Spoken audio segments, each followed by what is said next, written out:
Our thing is not, I mean, we measure and we weigh everything when we're making it and stuff. But what I really pride myself in is, the fact that I take care of I bring the coffee to you.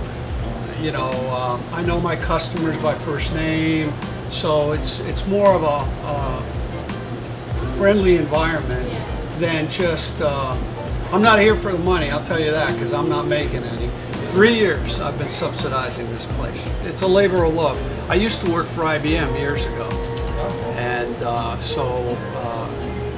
because I work from home, I used to do international installations overseas, and so a lot of my work was paperwork here at the house, but I didn't want to work from home, so I'd go to like a Starbucks primarily, and I'd just sit there pretty much all day.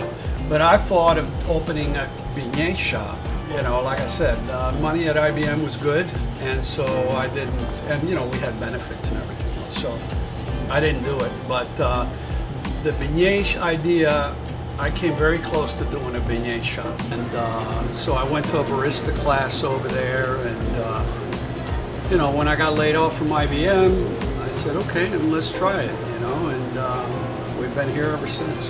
We've been here, actually, I started this place 5 years ago because it used to be a doctor's office, and so we had to gut the whole thing, install electric, install plumbing, architect and the city permits. That took about 1.5 years to get the place done. I could have bought a Dunkin' Donuts franchise for what I spent here, yeah?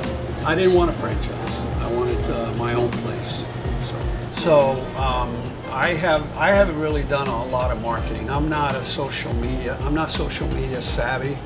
I'm pretty much a private person, and I have a hard time blowing my own horn, telling people, oh, we have the best coffee and this and that, so I really rely mostly on word of mouth, and that's why it's taken so long to really build this business, is that I think that's the most honest method of advertising. When people think enough of your place to recommend it to friends, that's really more valuable to me than for me to just buy somebody's business and then maybe never see them again, So most of the time, we have a lot of students who come in here. I haven't done any advertisement, but I noticed that more and more we get students that come from there.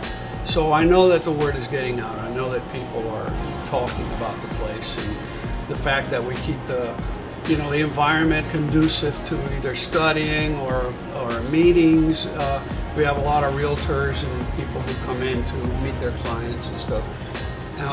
And just people who sit down and want to have a conversation with a friend. I think that's something that kind of sets us apart from a lot of the places.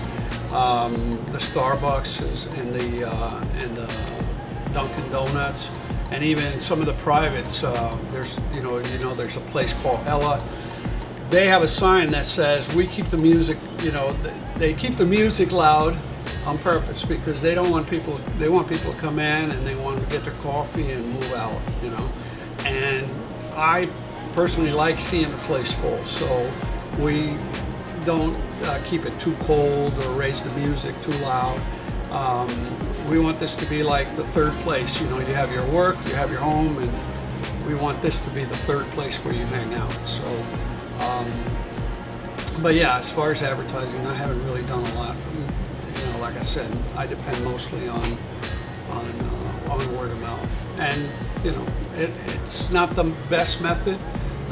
It's funny because I took marketing classes when I was in, it was a couple of days that they covered the subject matter when I went to the barista class, and one of the sayings they said is, there's only one thing that happens without promotion, and that is nothing. So I don't follow that rule, unfortunately, but I'd probably be a lot more successful if I did. But we're in an area where there aren't a lot of independents. So, and I think for the most part, the people that come here are people who don't want to go to corporates. They believe in supporting local businesses, And so, you know, that's really our clientele. We try to be very consistent. That's why we weigh the coffee, track of how long it takes to brew, and how it looks. Like the crema, which is the foam that you get on top of espresso.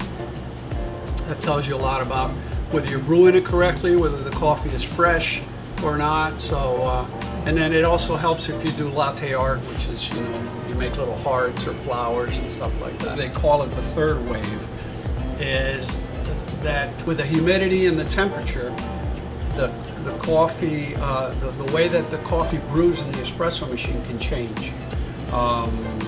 You know, so you have to check it a couple of times a day to make sure that you're getting it in the right amount and in the right amount of time. I lived in New Orleans for a number of years, and so the pictures, as you can see, they're all out of New Orleans primarily. And I met my wife there. My kids were born there, and when they were like, my son was 4, my daughter was 2. They're 31 and 33 now. We moved down here. My parents live here, and so, you know, we love the city. We go back occasionally, and that's where we came up with the idea. As you can see, it's almost a solid paper. Yeah. It takes longer. You get some hot water going here, and I need to get some.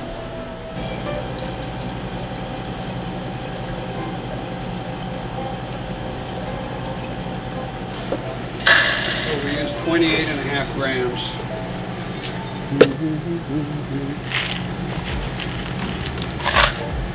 And this is what we end up using. You have different settings. If you're going to use a French press, you do a coarse, and a drip coffee, you use fine.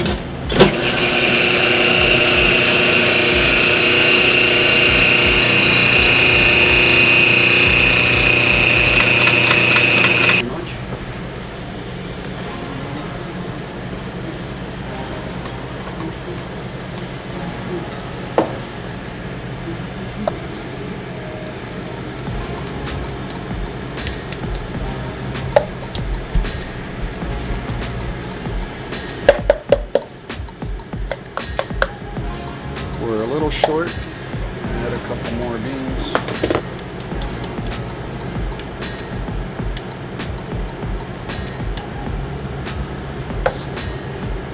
Here we are. Zero it again. Just waiting for the temperature to reach 200.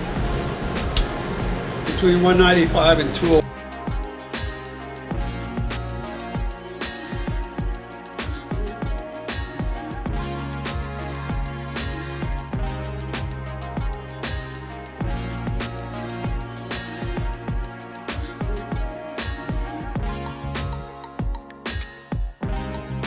Pour it out. You take creamer with your coffee? Yes. Half and half, whole milk, 2%, soy, almond, coconut, oat.